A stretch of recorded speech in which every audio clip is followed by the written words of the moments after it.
श्री कृष्ण को अर्जुन और दुर्योधन का निमंत्रण।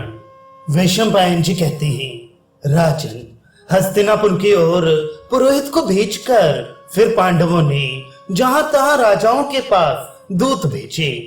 इसके पश्चात श्री कृष्ण चंद्र को निमंत्रित करने के लिए स्वयं कुंती नंदन अर्जुन द्वारका को गए। दुर्योधन को भी अपने गुप्तचरों द्वारा पांडवों की सब चेष्टाओं का पता लग गया। उसे जब मालूम हुआ कि श्री कृष्ण विराट नगर से द्वारका जा रहे हैं, तो थोड़ी सी सेना के साथ वहां पहुंच गया। उसी दिन पांडु कुमार अर्जुन भी पहुंचे। वहां पहुंचने पर उन दोनों वीरों ने श्री कृष्ण को सोते पाया। तब दुर्योधन शयनागार में जाकर उनके सिरहाने की ओर एक उत्तम सिंहासन पर बैठ गया। उसके पीछे अर्जुन ने प्रवेश किया। वे बड़ी नम्रता से हाथ जोड़े हुए श्री कृष्ण के चरणों की ओर खड़े रहे। जागने पर भगवान की दृष्टि पहले अर्जुन पर ही पड़ी। फिर उन्होंने उन दोनों का ही स्वागत सत्कार कर उनसे आने का कारण पूछा। तब दुर्योधन ने हंसते हुए कहा, पांडवों के साथ हमारा जो युद्ध होने वाला है, उसमें आपको हमारी सहायता करनी होगी। आपकी तो जैसी अर्जुन से मित्रता है, वैसी ही मुझसे भी है, तथा हम दोनों से एक सा ही संबंध है।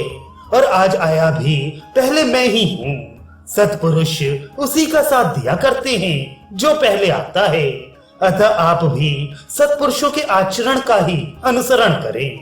श्री कृष्ण ने कहा, आप पहले आए हैं, इसमें तो संदेह नहीं, किंतु मैंने पहले देखा अर्जुन को है।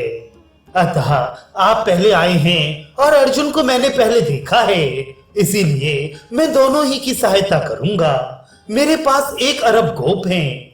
वे मेरे ही समान बलिष्ठ हैं और सभी संग्राम में जूझने वाले हैं। उनका नाम नारायण है। एक ओर तो वे दुर्जय सैनिक रहेंगे और दूसरी ओर मैं स्वयं रहूंगा, किंतु मैं ना तो युद्ध करूंगा और न शस्त्र ही धारण करूंगा। अर्जुन, धर्मानुसार पहले तुम्हें चुनने का अधिकार है, क्योंकि तुम छोटे हो। इसलिए दोनों में से तुम्हें जिसे लेना हो उसे ले लो। श्री कृष्ण के ऐसा कहने पर अर्जुन ने उन्हीं को लेने की इच्छा प्रकट की।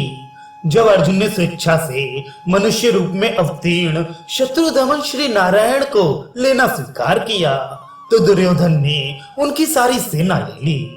इसके पश्चात वह महाबली बलराम जी के पास गया और उन्हें अपने आने का सारा समाचार सुनाया। तब बलदेव जी ने कहा, पुरुष श्रेष्ठ, मैं श्री कृष्ण के बिना एक क्षण भी नहीं रह सकता। अतः उनका रुख देखकर मैंने यह निश्चय कर लिया है कि मैं ना तो अर्जुन की सहायता करूंगा और ना तुम्हारे साथ ही रहूंगा। बलराम जी के ऐसा कहने पर दुर्योधन ने उनका आलिंगन किया और ये समझकर कि नारायणी सेना लेकर मैंने श्री कृष्ण को ठग लिया है, उसने अपनी ही जीत पक्की समझी। इसके पश्चात वह कृतवर्मा के पास आया। कृतवर्मा ने उसे एक अक्षौणी सेना दी।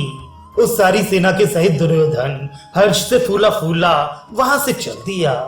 इधर जब दुर्योधन श्री कृष्ण के महल से चला गया, तो भगवान ने अर्जुन से पूछा, अर्जुन, मैं तो लड़ूंगा नहीं, फिर तुमने क्या समझकर मुझे मांगा? अर्जुन ने कहा, भगवान, मेरे मन में सदा से ये विचार रहता है कि आपको अपना सारथी बनाऊं। इस विचार में मेरी कई रात्रियां निकल गई हैं। आप इसे पूरा करने की कृपा करें।